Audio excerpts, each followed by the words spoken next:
Hey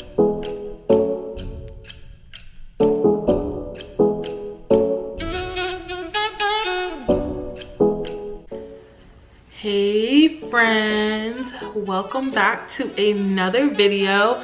I've been wanting to do this video for a very long time. I just wasn't sure how to convey my message in a way that doesn't offend people, and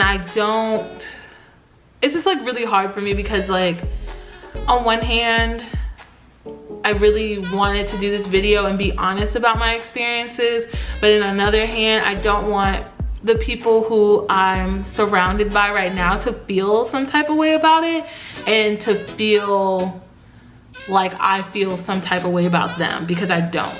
And if you're watching this and you're in my cohort, this like doesn't really have anything to do with you, more so like systemically. So this video is talking about my transition from an HBCU to a PWI graduate school program. This topic has been circulating around Twitter. I've been thinking about doing this video since I was in Pittsburgh, and I just wasn't sure how to form this video in a way that's non-offensive, non-confrontational, in a way that's honest about my opinion and honest about my transition. So I was trying to see if my dog was getting up, but he's just moving to the other side of the couch. So yeah, so first of all, an HBCU, if you don't know, Google is free, but I'm gonna explain it to you here in this video. An HBCU is a historically Black college or university. And then a PWI is a predominantly white institution. So there are also schools that aren't predominantly white, but are minority serving institutions. So like for Latinx people or indigenous people or Native Americans, they have schools catered to them because not way back when, but back in the day there was some education discrimination going on, and so that's why like Black universities were founded, because we weren't allowed to go to school with white people at this time. So then fast forward to now we're able to go to school in any space that we would like to. I chose to go to an HBCU. My senior year, I went to Hampton University, the best HBCU out there. I don't care what anybody else says. Hampton University is so great, and I loved my experience there. I probably would not be in the PhD program. I wouldn't be this Tanisha that you see now had it not been for Hampton. I attribute a lot of my success to being at Hampton. So then after that, I took a year off, not purposely, but I ended up taking a year off. And then I went to University of Pittsburgh for my post-bac. Loved that program, loved it. And then now I'm at SOOOO for grad school. Well, for my PhD. My ear is so itchy and it's like burning. I don't know what's going on. So yes, does that make sense? Hopefully that sort of backstory made a whole lot of sense. If not, sorry. So as you probably know and probably assume, like an HBCU is majority Black. There are other majority members there, like there are white kids there, and there's Hispanic people there, and there's other minority students there, but it is predominantly Black students. And my transition to being not at an HBCU was very, I don't want to say it was hard, but it was very, I guess, eye-opening for me. So for me, I went to predominantly white high schools, and high schools. I went to 2 different high schools, and I have been in predominantly white school systems up until I went to college. And so going to college and then being in a space where I'm no longer like a minority was like, okay, like this is cool. Like I don't have to worry about like my behavior being attributed to me being Black. Like my behavior is attributed to me being Tanisha. Hopefully that makes sense. So then to go to Pittsburgh and SOOOO, at this point, I feel myself like hyper aware of what I do and how I behave, and because I don't want people to be like, oh, she acts that way because she's Black, or oh, she does this because she's Black. And that's not to say that I don't like being black. I am like so pro-black. I love being black.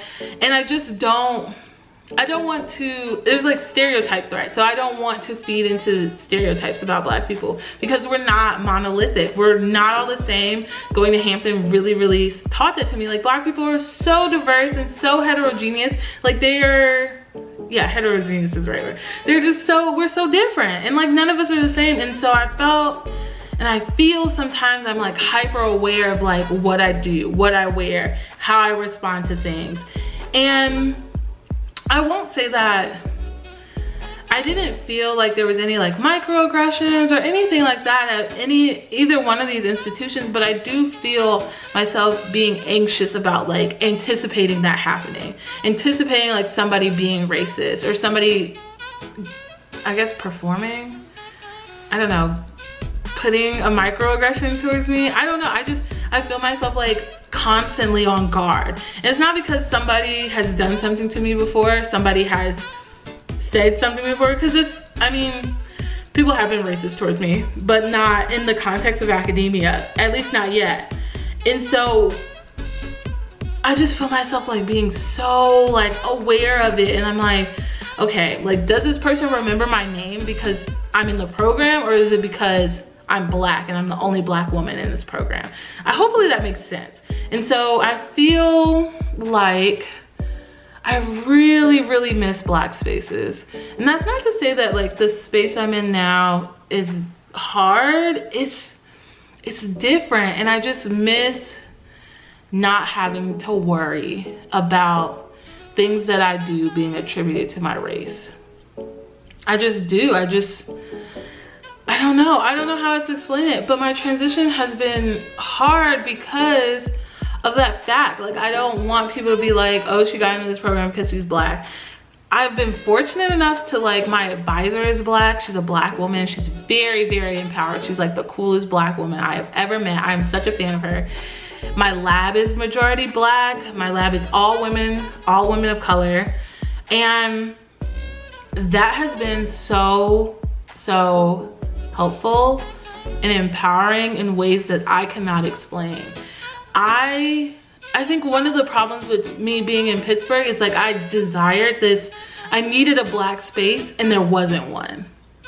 And it was really hard because to go from like a totally black space to like not having a black space, I can't even explain it. Like, I just felt so isolated and so like, who do I talk to about me feeling like I'm like one of the only black people, one of the only women of color in this program? Who do I go talk to about that?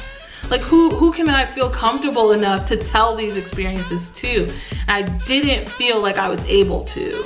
Not because like the people there, like I couldn't have gone to them. I just wasn't comfortable enough to do that. And I don't think it's because of them or the program. I just felt like, you know, Pittsburgh is such a big school, and I just didn't feel comfortable being like, I'm struggling here, and I'm struggling because I don't know anybody who looks like me in this program.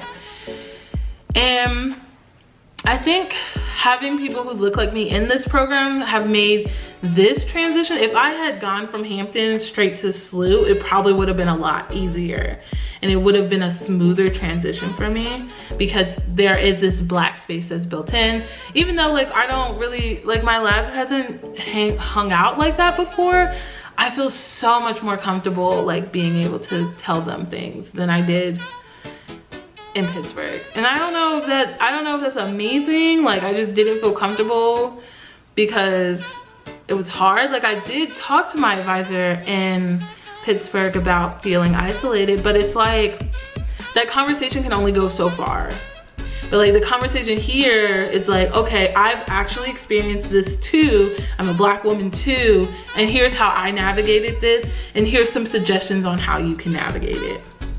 There's like a different, hopefully that makes sense. I feel like this is so rambly, and I feel like I haven't really talked about how my transition was, but it was hard, and it's still hard. It's an everyday thing. I'm really focused on taking off this, like, not a mask, but like being comfortable with like me being me, and it's a work in progress. You don't just become comfortable like that in spaces where you're traditionally uncomfortable overnight. So I'm taking it step by step.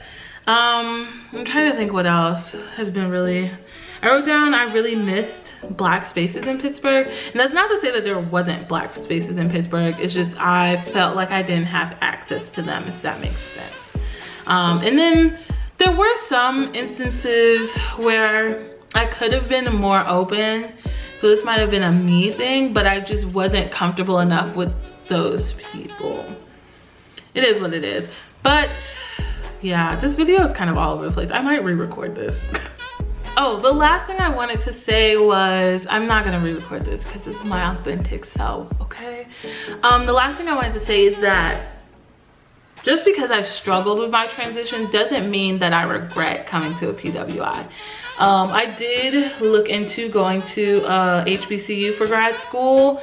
It just didn't work out because they didn't have what I was looking for, but I feel like the opportunities I've had at these two PWIs and the growth I've had is very, very, has been very, very good. And I feel like it's a lot of personal growth because I feel like Hampton in some ways was such a bubble, and like surrounded by all these brilliant Black people, and you know, you get used to that, and then the world isn't like that.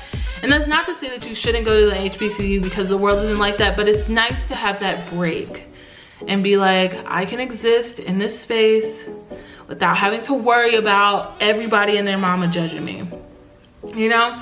And there's something very, very special about going to an HBCU that I cannot put into words to explain to you all. But if you went to an HBCU, you know, and you just, it's comfort, it's like home. And so in these other spaces, I do feel very at home in my lab.